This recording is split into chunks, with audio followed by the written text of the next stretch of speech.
రుణమాఫీకి తెలంగాణ రైతుల ఎదురుచూపులు. కాంగ్రెస్ హామీలు బూటకం. కర్ణాటకలో ఆ పార్టీ సర్కార్ సాగు ప్రాజెక్టు ఆపేసింది. ప్రధాని మోదీ ఆరోపణలు.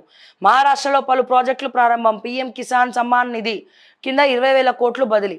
ఒక ప్రధానమంత్రి అంతటి మనిషి, పిఎంఓ ప్రధానమంత్రి అంతటి మనిషి తెలంగాణలో రుణమాఫీ కాలేదు అని మాట్లాడినాడంటే ఏం చేయాలి?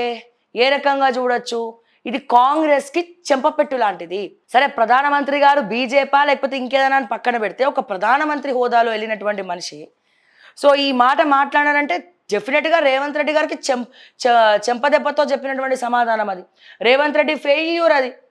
5 లక్షల మంది ఇంకా పైననే కొట్టుమిట్టాడుతున్నారు రుణమాఫీలు కాక. అయిపోయి దసరా బతుకమ్మ వచ్చింది, సంక్రాంతి పోయా బతుకమ్మ వచ్చాయి. మరి ఏదండి పైసలు ఏవండి? రైతు భరోసా ఏమైందండి? 5,000 కాదు 15,000 ఇస్తామని ప్రగడబాలు పలికినటువంటి ఏమైనారండి సునీల్ కనుగోలు, మిస్టర్ సునీల్ కనుగోలు ఉన్నారా సార్ జయభవాని?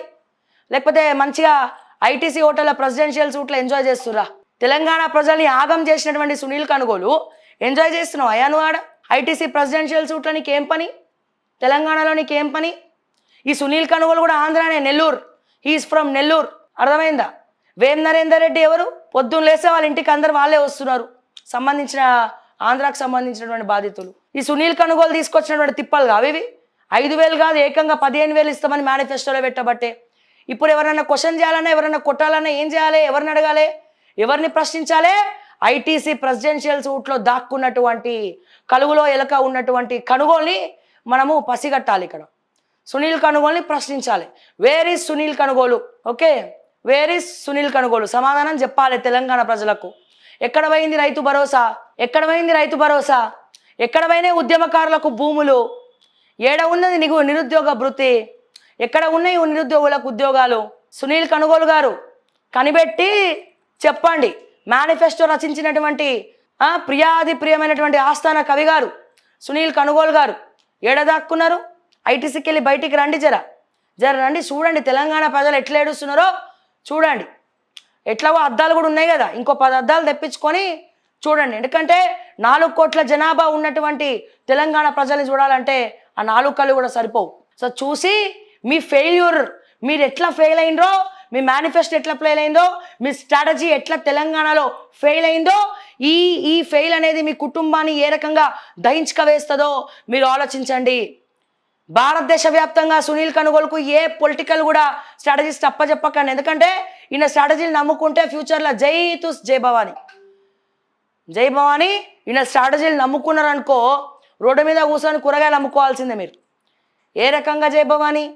ఈయన ఇచ్చిన హామీలు నెరవేరవు. ఏం చేస్తారు భవాని? ప్రజలు ఆగ్రహానికి గురవుతారు భవాని. ఆగ్రహానికి గురై భవాని మిమ్మల్ని ప్రశ్నిస్తారు. ఆ పరిస్థితి రాకుండా సునీల్ కనుగోలు వ్యవహరించుకోవాలి.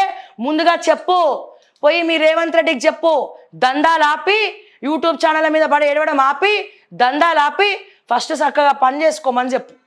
ఎక్కువ తక్కువ మాట్లాడొద్దని చెప్పు. జై భవాని. సునీల్ కనుగోలు భవాని వింటున్నావా? నాకు తెలుసు, అన్నీ వింటావని నాకు తెలుసు. అర్థమైందా? ప్రెసిడెన్షియల్ సూట్లు ఉన్న నేను సూట్ వేసుకొని బూట్ వేసుకొని వండుకుంటా అంటవేమో. తెలంగాణ ప్రజలు, తెలంగాణ అడ్డ పౌరుషాల గడ్డ, గుర్తుపెట్టుకో. తెలంగాణ అడ్డ పౌరుషాల గడ్డ. కొట్లాడి సాధించినటువంటి తెలంగాణలో తిక్క తిక్క వ్యవహారాలు చేయమాకు. అర్థమైందా? ఎందుకంటే ప్రజలు జై భవాని. అర్థమైందా? ఎలా ఆదుకుందామో మీరే చెప్పండట. ఎందుకు మీకు తెలియదా? మీకు చెప్పేటో లేరా? అయోధ్య రెడ్డి చెప్తలేడా? అయోధ్య రెడ్డికి ఎమ్మెల్యే టికెట్ ఇవ్వలేదని చెప్పి సిపిఆర్ఓ పదవి ఇచ్చినావు. మళ్ళీ ఏం చేస్తుండ ఆయన? యూట్యూబ్ ఛానల్ మీద కళ్ళలో ఒత్తులు వేసుకొని నిప్పులు కాసుకొని కూర్చున్నాడు. అయోధ్య రెడ్డిని అడగకపోయినావు సలహా ఇమ్మని? ఆయనకేమైనా తెలిస్తే కదా మీకు చెప్పనీకి. ఆయనకే ఏం తెలియదు, మీకేం చెప్తారు? యూట్యూబ్ ఛానల్ అంటే అయోధ్య రెడ్డికి పడదు, రేవంత్ రెడ్డికి పడదు, మా సామారామోహన్ రెడ్డికి పడదు. పొద్దున్న లేస్తే పోయి టీవీ సాటిలైట్ డిబేట్లో కూర్చుంటారు, కానీ మాకు ఇంటర్వ్యూలు ఇవ్వమంటే భయపడతారు. ఎందుకు పడదు? నిజాలు అడుగుతామనా? ఏంది అయోధ్య రెడ్డి గారు బాగున్నారా? ఏదో యూట్యూబ్ అక్రెడిటేషన్లో మాల్స్మెంట్ వాళ్ళకి రాకుండా చేసిరు అనుకోండి, తస్మాత్ జాగ్రత్త. అర్థమైందా? జై భవాని అంతే, ఇంకా మరో మాట లేదు. నెక్స్ట్ మీరే చెప్పండి. రవీంద్ర భారతిలో ప్రభుత్వం ఆధ్వర్యంలో వెంకటస్వామి జయంతి ఉత్సవం. ఒకరికే 2 పోస్టులు రావు. తొలుత స్కూల్ అసిస్టెంట్ విభాగంలో 1:1 నిష్పత్తిలో జాబితా విడుదల. ఆ తర్వాతే ఎస్జిటి జాబితా. సీఎం అన్నీ అబద్ధాలే, 100% రుణమాఫీ అవాస్తవం. ఢిల్లీకి మాటలను పంపించడానికే మూసి ప్రక్షాళన, ఢిల్లీకి మూటలను పంపించడానికే మూసి ప్రక్షాళన.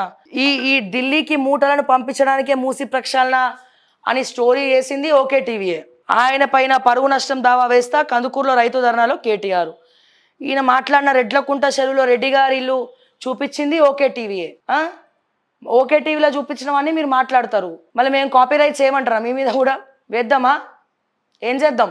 ఒక్కరికే 2 పోస్టులు రావు. తొలుత స్కూల్ అసిస్టెంట్ విభాగంలో 1:1 నిష్పత్తిలో జాబితా విడుదల, ఆ తర్వాతే ఎస్జిటి జాబితా.